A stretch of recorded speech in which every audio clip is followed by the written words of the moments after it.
As we come to, I'm sure you're quite conscious if you walk down Orchard Road, end of the year is here. Or the beginning, depending on which angle you're looking at. But whatever the case may be, as you tear the calendar, 2023 is almost up. I don't know what's your feeling about this year. I don't need to ask. I hope I can guess right. But it's not easy for we in Singapore with all the talk about growth, development, planning, and all that. The world is our oyster, so to speak. To begin to even appreciate a little bit, a fraction of the challenges which are going around the world. I need not elaborate. But so I don't know, as you have the time or make the time to go down Orchard Road, what would your feeling be? So it's a not easy task for me today to bring the word. So I was drawn to the passage where the gospel where Pastor just read for us, which I think is not high on the hit list, top 10 record, so to speak. Because many, rightly or wrongly, have already given a label to Thomas, the doubting Thomas. So once you have a label, you name it, you think you have your answer. And so you don't need to think further because it's a doubting thing. Look, we believe and all that. But I would like to encourage you to just pause and take time, especially for our confirmation candidates this morning. Because the Gospel of John, I don't know how many of you have really noted or appreciated. John is he is the last witness of the early disciples. So it's not just any other book. And he wrote with a perspective, which I think if we don't take that into account, we will skim over it and we even misunderstand him.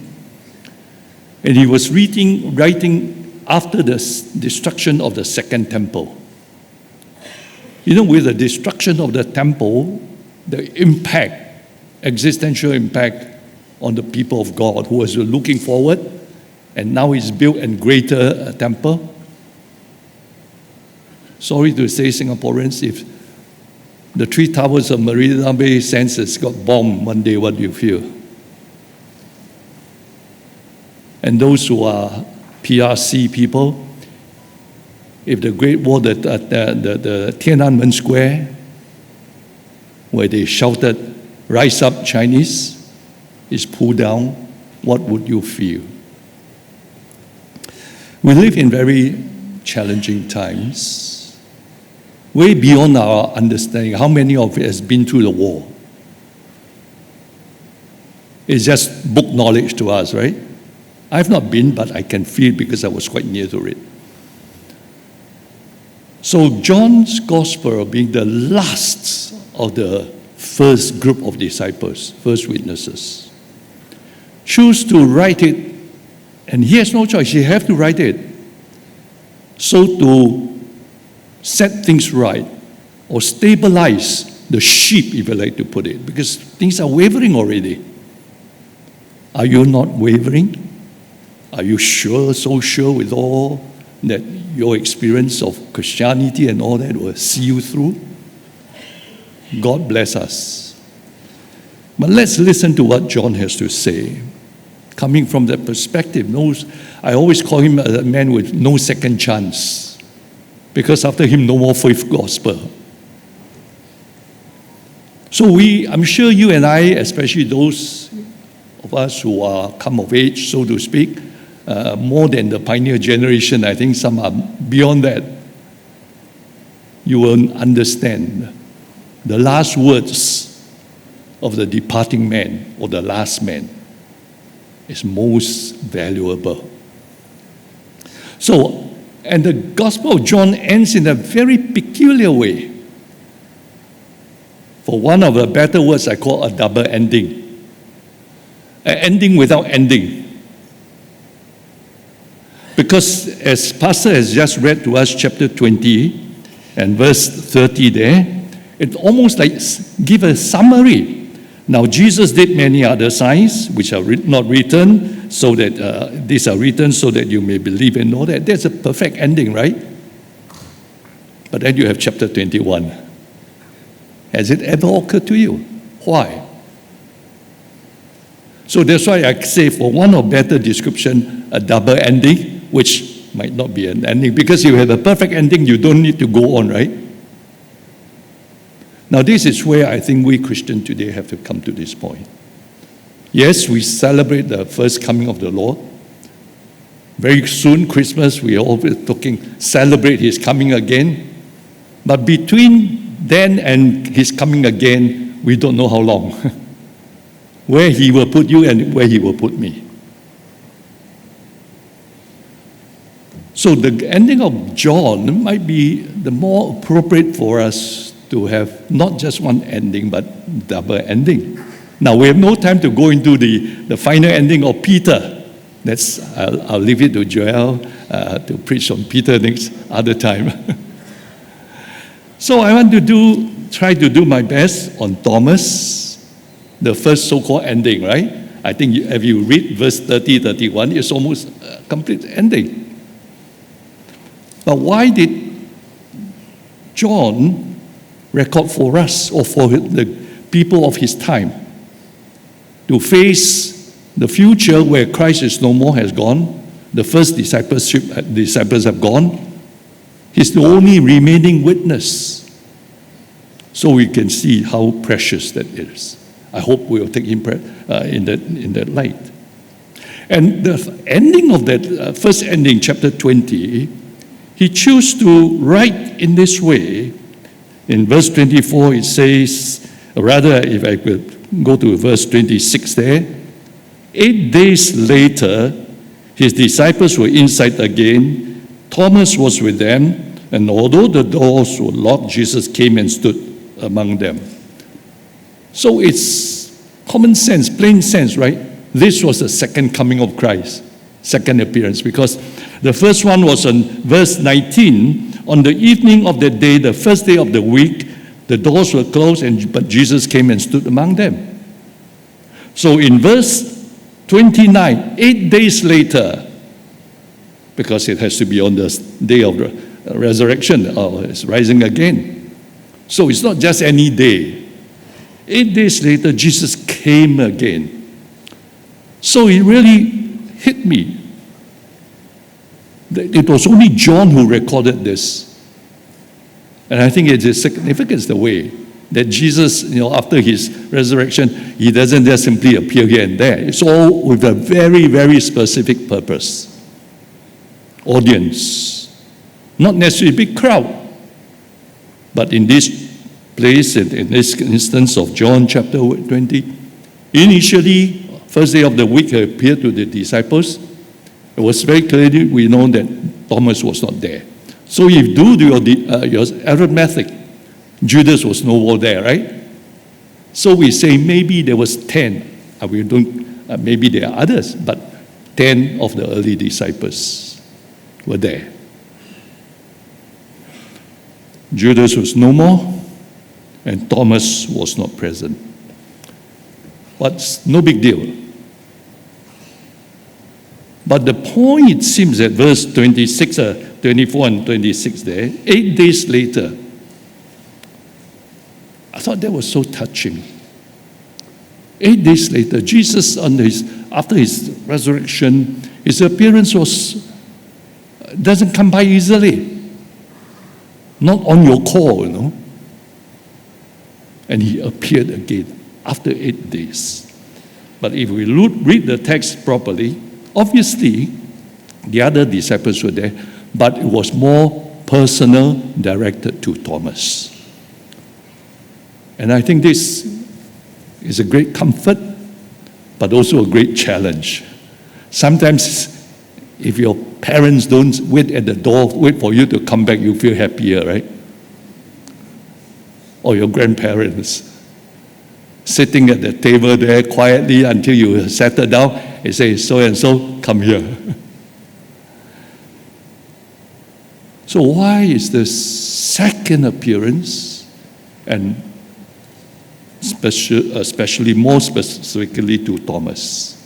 And I hope that we can take this account in this coming to be very busy week at year end, in all the hustle bustle of life, that whether you take this into account. Now, has been so in my mind, why did Jesus appear the second time? And more personally, I wouldn't say he singled out in the negative sense, but seems that he was more personally for Thomas, because on the first appearance in the first of in verse 29, on the first day of the week, the doors were closed. I'm sure Jesus being observant there, only 10, 11 person that should be there. It's not difficult to see who is not there, right? Of course, he will say, but the challenge, the thing is that he didn't even ask, where's this other guy? Is he doing nothing outside? Buying, take away or something like that? Now, that's very personal, but I thought that there is something there. John, as they come to the end of this gospel, choose to record this. Jesus must have noticed someone was not there, not 11. The departure of Thomas is already painful enough, right? Already painful enough. Now, this Thomas. So I just want to spend a bit more time. I hope you don't mind, if we can spend time, because it's not just point 1, 2, 3, 4. It's to enter into the mind of heart of John as he recall and he recount for our purpose as well. So 8 days later, before that, there was a conversation in verses 24 to 25. It says, now Thomas, one of the 12, called the twin, calling the 12 is very painful because one has already clearly departed. So don't get used to just 12 to 12. You understand, one has gone. And Thomas was not with them when Jesus came. So the other disciples, presumably after they saw the risen Christ, they must be fired up, right? Of course they were fired up. They say, we have seen the Lord. But then Thomas, is he being extremely rude? And he retorted to them, say, unless I see in his hands the mark of the nails, and place my fingers into the mark of the nails, and place my hands into his side, I will never believe. What is Thomas driving at? I think it can be both sides. One is these disciples, these 10, so to speak, say, we have seen the Lord, and told him. Isn't that good enough? We say, in court, you must have at least 2 witnesses or 3 witnesses, right? You got 10. And then Thomas doesn't seem to be moved. So it's not a matter of numbers. But Thomas, unless he's an extreme fella, if not, we have to ask, is there some reason? And I want you to ponder. Because when Jesus first came the first time, on the first day of the week, it says the doors, verse 19, the doors were locked. Why was it locked? It seems to give the answer where the disciples were for fear of the Jews. Then Jesus came. Fear. Now, whatever you take locking, you can lock yourselves into your heart, into your mind, into your emotions and everything. They were locking for fear. And then when Jesus met them in face, he said, peace be with you, which he repeated again.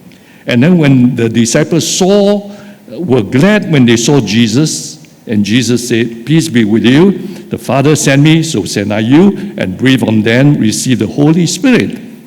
With a tremendous responsibility. If you forgive the sins of any, they are forgiven. If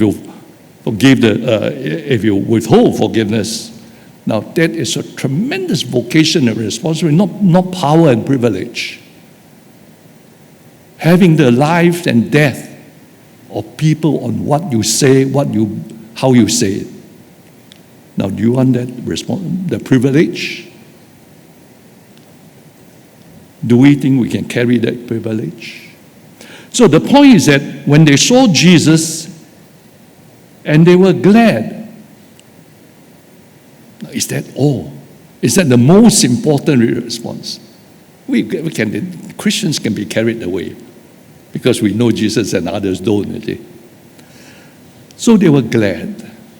But then when Jesus came again, and when they told Thomas about this, then you ask, what was Thomas doing? Where was he when they were first in the room?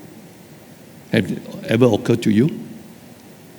Is he gallivanting or just walking around, marking time, enjoying himself at the sight? If together with 10, they are there, locked in the door, it's because of fear. What more, only one? Some cities in the world, you cannot walk outside in the evening, right? You look forward, you look behind. So many countries are training people for martial art or taekwondo and all that to protect themselves. Why? But Thomas was not there. Could it be that what they say, Thomas heard, he understood, but it did not really move him at heart? One possibility, if I may suggest, is that because the credibility of this group maybe is at question then. So it doesn't mean you say it, It's the credibility. We are talking so much about trust, right? Forward Singapore, the new social compact. It's not what program you put in, whether there's trust between up and down, between each other. Now, this is the key issue that we're going to face moving forward. So if we take that Thomas was not carried away, and what was Thomas doing outside? It cannot be for fun, right? I'm sure you will agree. Is he breaking ranks? Now, we have no clear answer. John, leave it to us. That space to really do meditation and imagination. But chapter 20, setting the context of this, is a very, very telling one. In verse 1 to 10, when Jesus on the first day of the week, again you see the marker of the day of the week is so important. Mary Magdalene came to the tomb, and we know that. And then two of the disciples, Simon and John, came back and shared with them. They raced to the tomb, right? Of course, the younger one ran faster. And so John, when he came, when they were running together, and he was the one was outran, he went in, verse 8, he says, he stooped in to look, and he saw, but he did not go in. Out of deference and out of respect, wait for the elder to come. So don't rush ahead, because you are faster. So Peter came, and verse 6 there, he says, after Peter came following him, he went into the tomb. He saw the linen clothes lying there, the face cloth, which has been on Jesus' head, not lying with the linen clothes, but folded up in a place by himself. That was Peter's. He saw all these things. It doesn't move him at all. At least it was not recorded. So don't just label Thomas. Even Peter, which was one of the inner circle, right? He saw all these things, the clothes were folded, the face cloth and all that. He just recorded, he saw. In contrast to that silent disciple, the disciple who has always been quiet, who said only one thing in the whole gospel, John. And verse 8, it says, then the other disciple who had reached the tomb first also went in. He saw and believed. So there is some sort of very subtle but significant difference between Peter, who also saw the same thing. He was given the chance to go in to see first. Now, if you know this is a guy who said, now we have seen Jesus rise, would you be carried by him? You know what I mean? It's not easy, right? I think Thomas was out, if I may suggest. In the context, it was really the lady Mary Magdalene. In verses 11 to 19, that's why it's recorded there so significantly. It gives a long discourse, a narrative about Jesus' conversation with Mary, who has no reason to believe and confidence. And then Jesus called her because she was weeping and waiting, calling, and she said, and Mary turned. Jesus said, do not cling to me, for I have not yet ascended to the Father, to go to my brothers and say to them, I'm ascending. And verse 8, it says, Mary Magdalene went and announced to the disciples, I've seen the Lord. Now, we have no time, but I hope you can go back and look at the parallel passages in Gospel of Mark, Matthew, Luke, Mark, and Luke. The disciples just took this as women's idle tales. You know, gossiping. It's normal, right? It still happens today. But I think out of this, when Mary came and told them, I've seen the Lord, the next was that on that evening of the day, the doors were locked for fear. So we can see it doesn't tally, right? I think I would like to suggest that Thomas probably was affected by this. And he was out trying to look what he probably didn't know. That's why he was absent. I don't think at that time, if the 10 are fear, no reason he's not fearful, right? So he went out to look. So I'd like to suggest to you, first of all, as we come to the end of the year, almost the end of the story this year, if we still have 2024, God in His mercy, we hope things won't get worse, what's happening around the world. It will spill over. You don't think that it won't come because we are, But Jesus came 8 days later, and same, the door was locked again. After all what Jesus said to the first group of disciples, peace with you, Holy Spirit be with you, and you go as I send. They should be outside from that time onwards, right?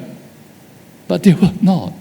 So please don't be critical. If you and I were there, maybe we also be the same. So you need time to digest, because resurrection is not a common thing, like when you wake up and sleep. It's something never really happened before. So you might be able to intellectually get all the right words and all the right doctrines, but to internalize what really is resurrection on the first Sunday, first day of the week, never before. If you say understand everything, God bless you. But if you said no, I think our honesty, God will honor you. But you must move on, not remain there. So after that, when Jesus appeared again, because Thomas said that, and Jesus again, he says, peace be unto you. In verse 27, he especially called out to Thomas. Since you have asked that, you have questioned that, your condition is that, put your fingers and hands by my side. Do not disbelieve, but believe. Now, I don't think we should overinterpret this disbelief, because under that circumstance, who are we can say we can be better than Thomas? Right? You might have the right intellectual belief, but for that fact of that rising again and its impact on your life, your values, your system, oh, it takes a lifetime or sometimes more than one lifetime. And so, do not disbelieve, but believe. I would think, is Jesus rebuking Thomas? I would say yes and no, or no and yes. Because if you take only this passage about Thomas, then you maybe say it's a very stark remark on him. But I think to be fair to Thomas, and I think that's what John wants us to see, you must see him in his whole progression, or not. You cannot just pick on this point.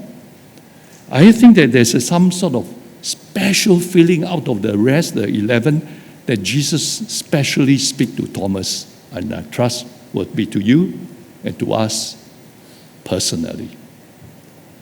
Because we all have not arrived.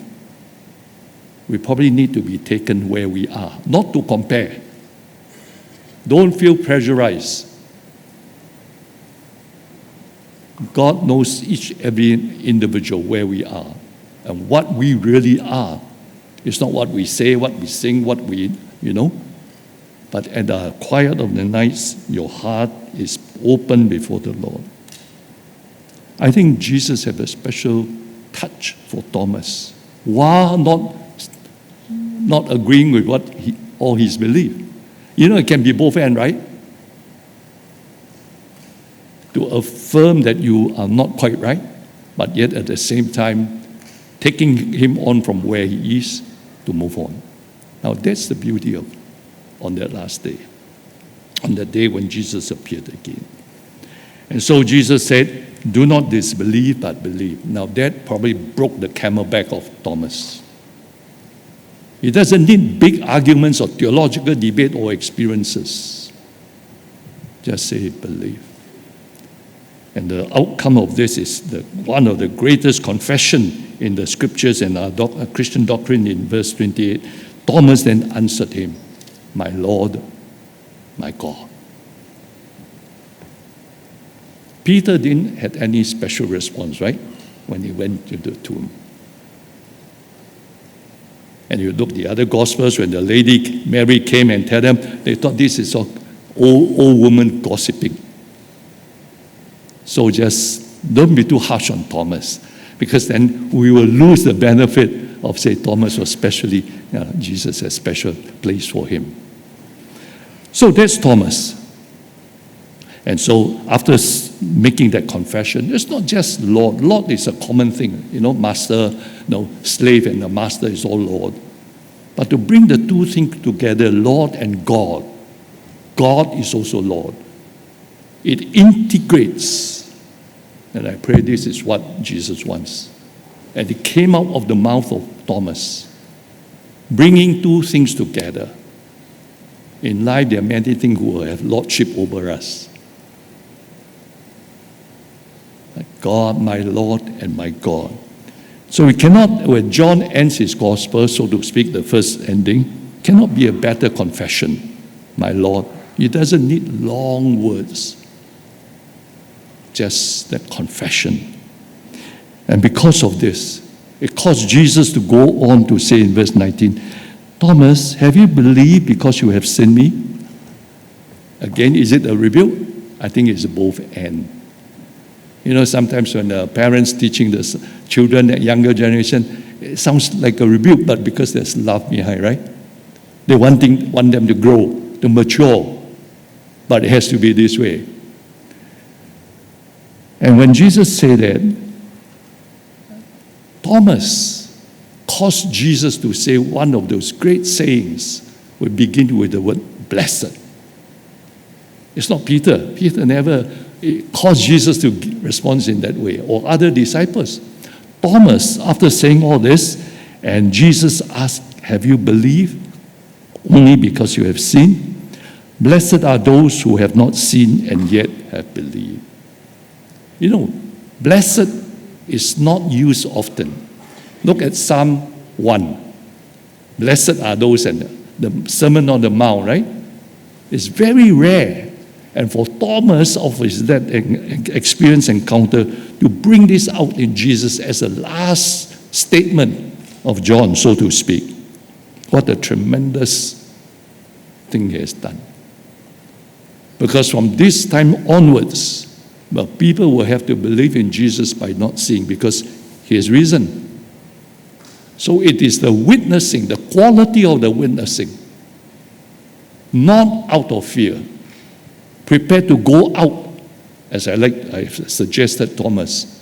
He was out there not just fooling around. And it was not because of Peter and John who came back to say what they have seen. It was Mary the Magdalene, the lady who came and said, I've seen the Lord. Out of the 10, I think only Thomas was stirred by this. I want to see him for myself. So, brothers and sisters, I'd like to suggest to you as we end this year and you come to a new phase of your life. It's really sometimes from the to the end, then you look at the beginning, right? And this ending is so much food for thought. Don't try to jump the gun and say this and that, label this and that. Let how John narrates this part, so precious, to sink into our hearts and lives. Wanting to see Jesus, I don't think there's anything wrong in that, but it is something beyond the seeing. It's the seeing, whether seeing you believe. And the belief brings to the point of confession, my Lord, my God. And out of this, Jesus said, you have said the right thing. And it is only with this confession that you and I have to continuously make, even though we might be Christian for a long time. How many of us in our lives, we might have able to confess that in our early days, but after we've been through life's challenges and ups and downs, we might still be, enjoying the warm fellowship within closed door. But how many of us, not so much the courage, I don't think Thomas is a gung-ho fella, but the desire to seek, to know what the ladies have shared, was searching for that. And I hope this is what we are. Now I said to end up to give us some confidence about, not so much me, about Thomas. As I said, don't take this Thomas episode just in itself out of context. And this is where I think it's so touching that John chose to record this in the narrative. To cut a long story short, I don't know, sorry, I'm not familiar with PPT, but I've asked that whether they can put up John chapter 11, right? John chapter 11, now, very quickly, that was in the Gospel of John, where the first mention about Thomas. Now, to cut a long story short, I hope this will also cause you to go back to read your scriptures. John chapter 11 is a great chapter where the Lazarus was risen from the dead. But it's the part before, to go or not to go. If to go, when, right? In John chapter 11, verses 1 to 16, is all that. Now, obviously he was asleep, but Jesus thought he was sleeping, so the others were a little bit confused. And so when they say they should, Jesus, after 2 days, he says, I will go. We go there. And then, the verse 12 of chapter 11, and the disciples said to him, Lord, if he has fallen asleep, he will recover. Now, Jesus was speaking about the death of Lazarus' death. But they thought that he meant that taking rest in sleep. And Jesus told them plainly, he is not, for your sake, I am glad I was not there, so that you will believe. Let us go to him. Now, before that, they were saying, why you go there? People are looking to kill you. But Jesus knows his timing. He's not rushed by you. We must not push our anxieties or we need to see vision onto God. He has his timing. And he takes his time, not delay. So when he finally said, at least in this episode, after Jesus said, I'm glad I was not there, so that you may believe, let us go to them. It was only Thomas, in verse 16, he says, so Thomas called the twin and said to his disciples, he's not a number one, right? He's not even number two. He was rallying the crowd, so to speak, say, let us also go that we might die with him. Okay, at that point of time, it's not a matter of right or wrong. That is maybe the level 101 of Thomas. So he sees this thing as a physical death. But the point is that he said, let us go. He didn't hold back. Going prepared to die is not easy, right? But that's Thomas. At least that's his starting point. That I'm sure Jesus, of all these people who were there and discouraging him to go because people want to kill him and all that. But Thomas was thick-headed enough. That is beauty, right? To say, let us go and die. He didn't ask for any reward. Now, how do you look at this person with such quality, 101? I'm sure there are many educators, teachers here, right? When you look at some students in primary one, they say, oh my God. Right? But if you have to be with them for 12 years, they say, I better resign. But as you see them grow, flower, beyond your expectation, one of the joy about teaching is to see someone move from here, point A to point B. Right? Even in church, in everywhere, parents. So we start somewhere, but don't over expect too high. Start from where you and I are. I don't mind being with Thomas. Then the next passage which talk about Thomas is again one of those. Thomas has the privilege of causing Jesus to say those tremendous words, not Peter, no? Chapter 14, where Jesus, after chapter 12, chapter 13, he knows his time is up. So now he focused his time on his disciples, John chapter 13 to 17. He's done enough teaching and exhorting or challenging outsiders, but now he has to focus on his disciples because they have to walk the journey after Jesus' departure. They have to be well prepared. So if we are not well prepared, don't think, I'm not talking about just prepare the skills, techniques. It's your inner life, your values. So, Jesus knew their hearts was troubled in chapter 14, verse 1. He said, believe in God, but also believe in me. So that's another challenge, right? And he says, in my Father's house there are many rooms. If it not so, I have to be honest with you. I would have told you but I'll go to prepare a place for you.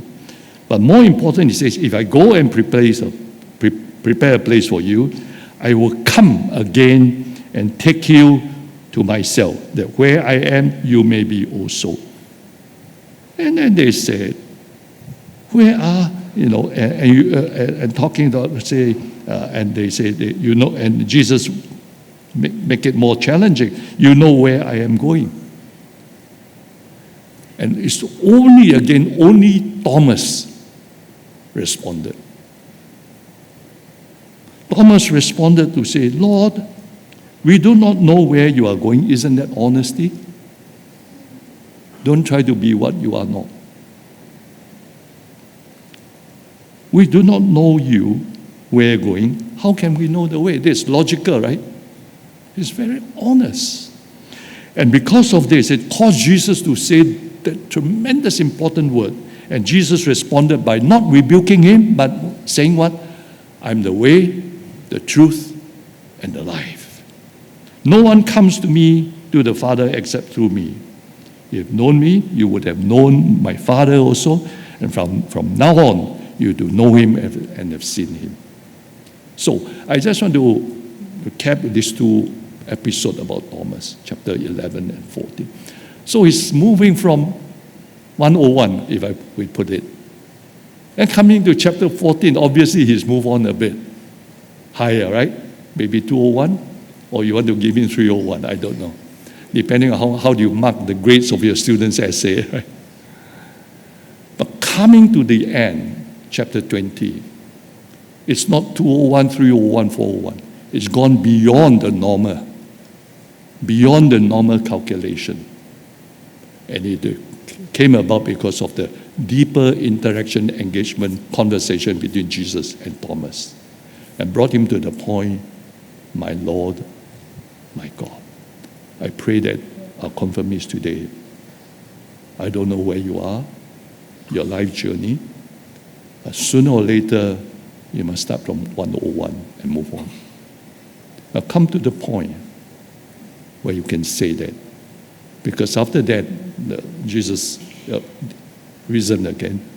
And we have to go out to witness, because from that point onwards, people will not see. They will have to believe, and then they see. And it depends on the quality of our witness, our life, right? And not always locked behind closed door or warm fellowship, but being going there. And Thomas, I'd like to suggest to you, is someone who goes out to seek. And now, the one final point, if you think, who is Thomas? I don't want to say promotion. Say, no, we look at the new slate of cabinet, who is sitting next to who, right or left. So you look finally at John chapter 20, the so-called final ending, right? It talks about Peter. He said, I'm going fishing again, right? You look at the name list. Name listing is very important. Who sits where, right? Who is next after Peter? Who are the inner circles?